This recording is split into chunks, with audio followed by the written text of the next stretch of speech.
Bonsoir à tous, amis décodeurs et décodeuses. Voilà, honte à cette civilisation et bientôt sa fin. C'est formidable. Alors pourquoi je fais en fait ce soir ce petit article? Alors excusez-moi s'il y a un petit peu de bruit parce que je sais pas, j'entends des gens qui tapent sur un tambour là, j'ai pas bien compris. Et donc honte, oui, honte à cette civilisation qui laisse tomber ses anciens, qui abandonne ses anciens. C'est la honte de ces gouvernements qui les mettent sur Rivotril, euh, où on fait une euthanasie légale, mais c'est pas tout à fait légal, une euthanasie. Honte peut-être à certains enfants qui ne prennent pas soin de leurs parents, je suis désolé. Pour ceux évidemment qui ont des difficultés, c'est autre chose.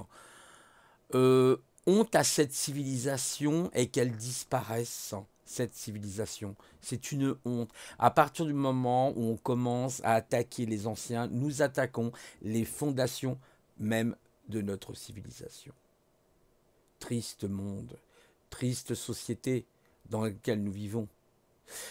Pour un Covid-19, vous devez rester pas plus d'une demi-heure et vous devez faire des tests. Ah oui, mes parents sont en EHPAD, alors je voudrais voir mon père, je voudrais voir ma mère, par exemple. Et est-ce que je suis autorisé à leur parler? Est-ce que je suis autorisé à communiquer avec eux, ne serait-ce que par le geste, par le regard? Honte à cette civilisation qui est incapable, qui abandonne, ses anciens. Une civilisation qui abandonne ses anciens est une civilisation qui a le mérite de mourir et elle doit mourir. Honte à vous. Honte à vous, politiques de tous bords que vous êtes, qui abandonnez la générosité des anciens. C'est un coup de semence, c'est un coup de grisou. Je vais vous faire écouter un petit extrait du docteur Delépine, parce que c'est important de l'écouter. Donc je vous fais écouter ça tout de suite. Voilà, une petite seconde.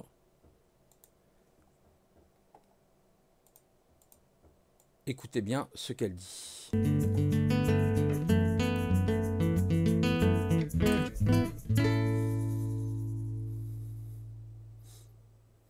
Bonjour, je voudrais juste aujourd'hui faire un coup de gueule, si vous me permettez, sur l'interdiction faite aux familles de rencontrer leurs aînés, leurs parents, leurs grands-mères, leurs mamans, en EHPAD et même malheureusement maintenant à l'hôpital.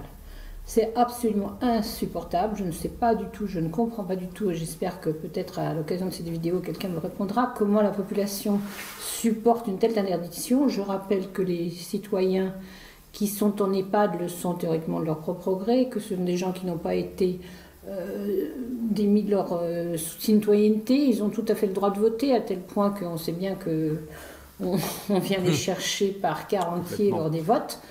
Donc c'est des gens qui ont théoriquement leur liberté d'entrer, sortir, de voir qui ils veulent, de prendre les risques qu'ils veulent.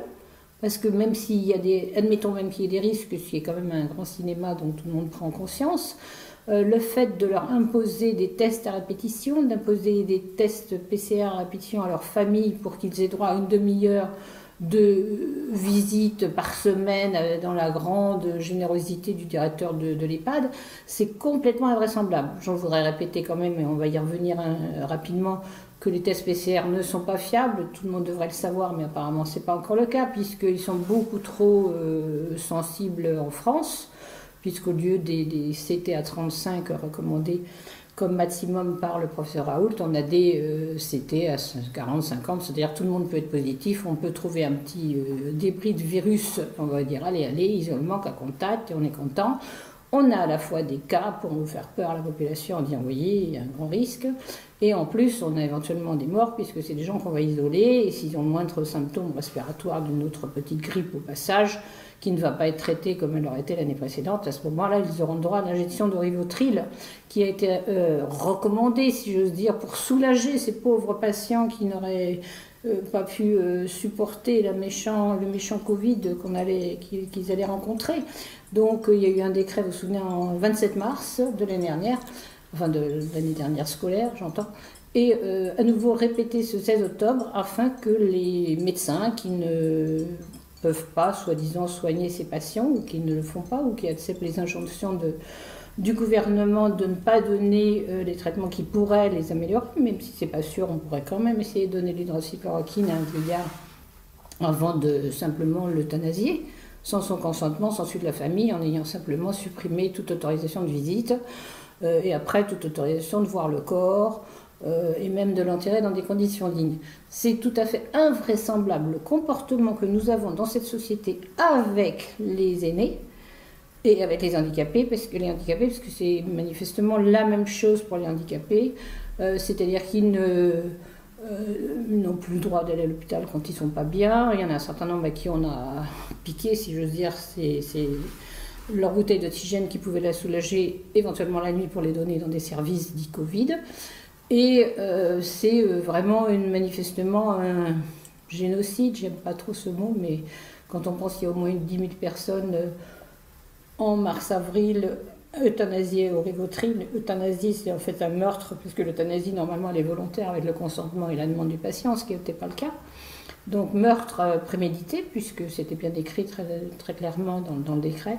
Donc il faut que ça cesse, il faut que les gens, les citoyens, les parents, les familles se rendent compte que c'est pas possible. Moi je suis quand même très très étonnée du silence qu'il y a eu sur les morts au Rivotril en mars-avril.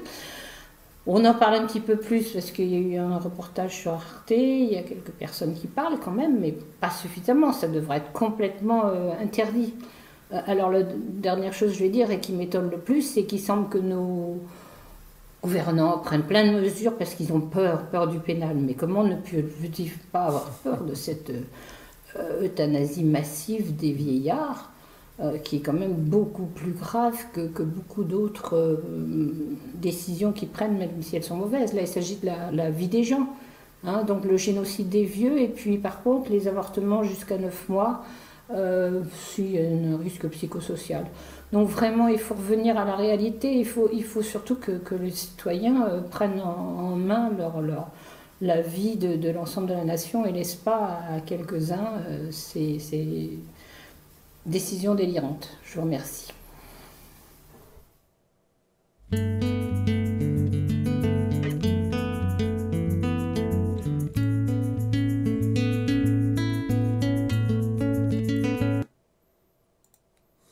Voilà, donc les choses étant dites, hein, merci au docteur Delépine hein, qui a eu aussi des problèmes, hein, rappelez-vous, pour son hôpital, pour avoir soigné des enfants justement de leucémie, etc. Hein, rappelez-vous son histoire. Faites des recherches, vous allez voir, c'est scandaleux. Voilà. Moi, je suis outré. Je m'occupe de mon papa personnellement. Je ne veux pas qu'il aille en EHPAD, vous imaginez bien. Donc, l'euthanasie légalisée, en quelque sorte. Et ils auront des comptes à rendre d'une manière ou d'une autre. Voilà. Donc, je vais être catégorique ce soir, parce qu'il y en a assez de ces monstres. Ce ne sont pas des êtres humains, ces gens-là. Ce sont des monstres. Au nom d'une codification sanitaire, on empêche tout enfant qui voudrait voir son père, sa mère. Vous savez, moi, j'ai été élevé en grande partie par ma grand-mère, pour lequel j'ai une infinité, c'est illimité, un amour illimité pour cette grand-mère. Vous voyez cette dame qui prend les mains de cette grand-mère, justement. Et demain, ça sera nous qui deviendrons des grands-pères et des grands-mères. Et je trouve purement honteux la manière dont on traite nos anciens, soi-disant dans une démocratie. C'est une honte.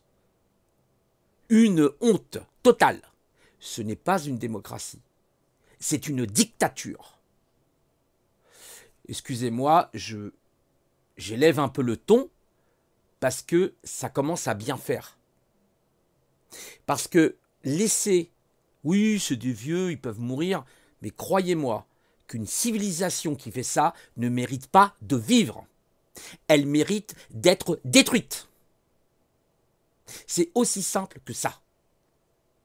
Voilà où c'est qu'on en est arrivé dans l'idiocratie, dans l'antre de la folie de ce monde. Une honte. Et je dirais à ces personnes qui sont des soi-disant scientifiques, qui sont les responsables des décisionnaires sanitaires, qui nous mettent en confinement en permanence. Montrez votre visage, montrez qui vous êtes, au nom du peuple français. On veut savoir qui vous êtes, pour qui vous travaillez. On veut connaître vos collaborations avec les laboratoires, vos conflits d'intérêts. C'est purement une honte. Une honte à vous.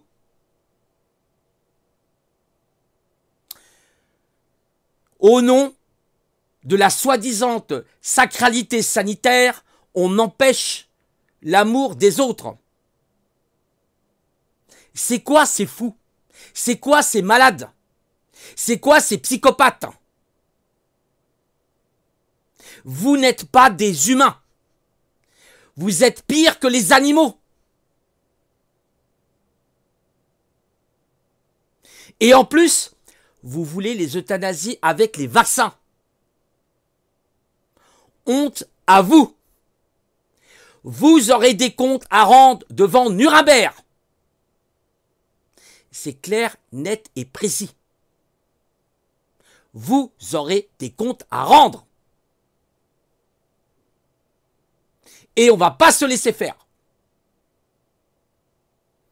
Voilà, c'est mon coup de sang.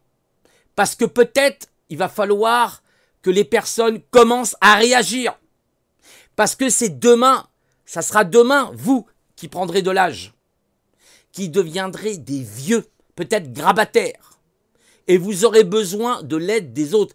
Même si je sais que ce n'est pas toujours facile. Il peut y avoir des comportements des fois déviants dans certaines personnes âgées. Mais ce n'est pas une raison pour les traiter de cette manière. Honte à ce pays. Une honte absolue. Si le général de Gaulle entend dans sa tombe, il doit tourner à 360 degrés. Tellement il doit être outré. Honte à vous, hommes politiques, hommes sanitaires. Qui êtes-vous? Qui êtes-vous pour prendre la décision d'un peuple? Vous avez déjà estropié les gilets jaunes en leur arrachant les mains, en crevant leurs yeux, en les estropiant, et maintenant c'est nos personnes âgées. Quand est-ce que vous, les enfants, allez réagir? Portez plainte. Il y a quelques personnes qui le font. Big up à ces personnes. Mais il faudrait peut-être vous bouger. Parce que je vous préviens qu'à partir du mois de janvier, ça va pas être la même rigolade. Donc, vous avez le code Nuremberg avec vous, utilisez-le. Alors, excusez-moi parce que j'aime pas lever le ton, mais c'est les injustices qui m'insupportent. Comment on peut traiter des personnes qui ont élevé leurs enfants, qui ont été... ils sont la structure même de la société. Ah, mais il est vieux, elle est vieille, elle a qu'à mourir, machin. Voilà. Oh, c'est un numéro, un chiffre à Wall Street. Ni plus ni moins. Mais quand est-ce que ce peuple va ouvrir les yeux? Quand est-ce qu'il va passer à l'action? C'est une honte. Honte à vous. Vous ne méritez rien et que cette civilisation s'écroule, ça sera normal. Quand on touche au fondement d'une civilisation qui sont nos anciens, c'est ce qu'on appelle aussi les sages, alors vous méritez votre mort, jeunes et moins jeunes. Car la civilisation s'écroulera à partir de ce moment-là. Et elle est en train de s'écrouler. Parce qu'il n'y a aucune disposition qui est prise à part quelques personnes pour faire quelque chose. Là, je veux dire, par exemple, toutes les familles déjà de retirer leurs parents, le plus vite possible des EHPAD, et éventuellement de faire des blocus s'il le faut.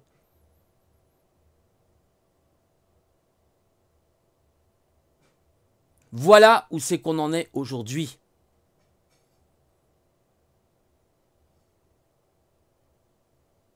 Une société en hypnose, dans un confort relatif ou absolu, qui se croit à l'abri parce qu'ils ont des comptes en banque bien fournis.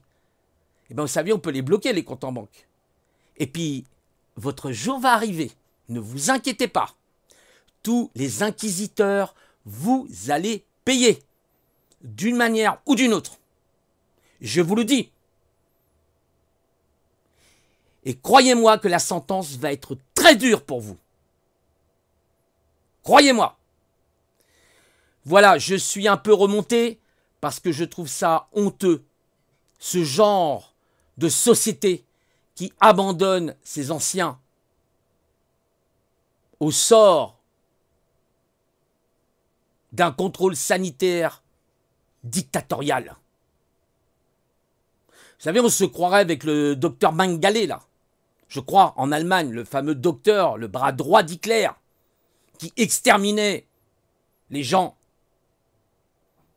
Et vous avez d'ailleurs un vaccin, Pfizer. Oui, oui, a été clair, Pfizer.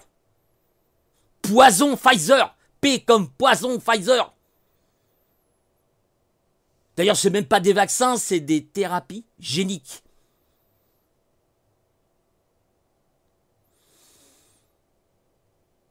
Quand est-ce que les gens vont réaliser ce qui se passe?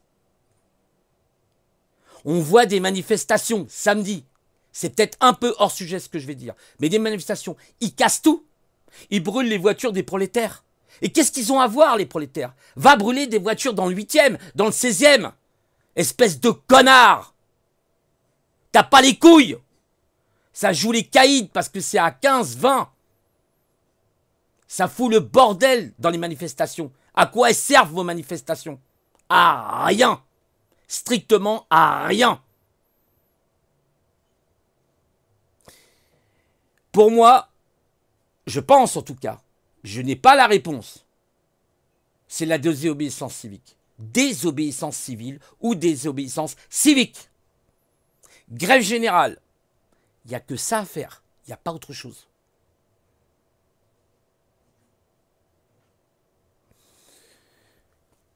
Que dire de plus? Je suis dépassé par les événements. Le docteur de l'Épine est beaucoup plus calme que moi. Je le reconnais. Cette société aussi est en train de se féminiser à 100%. En train de détruire les relations entre les hommes et les femmes. Ce féminisme, ce néo-féminisme. D'ailleurs, je devais faire un live justement avec Complot. Parce que j'ai des choses à dire. Et j'ai surtout des apports intellectuels à amener.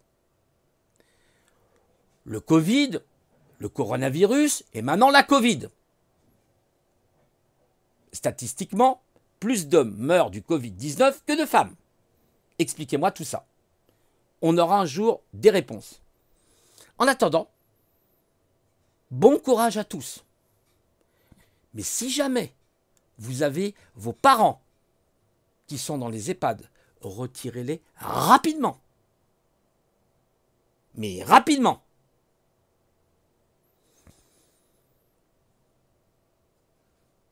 Cette société devient une techno-dictature.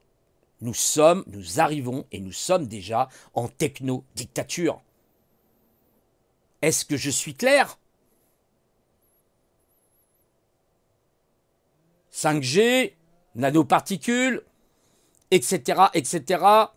Grand reset. Un salaire peut-être universel, une prime universelle. Vous voyez pas? C'est inéluctable. Fin de cette civilisation. Parce que même leur nouvel ordre mondial va s'écrouler sur lui-même. Ça s'appelle la loi de l'entropie. Et leur nouvel ordre mondial va s'écrouler sur lui-même. Et eux avec.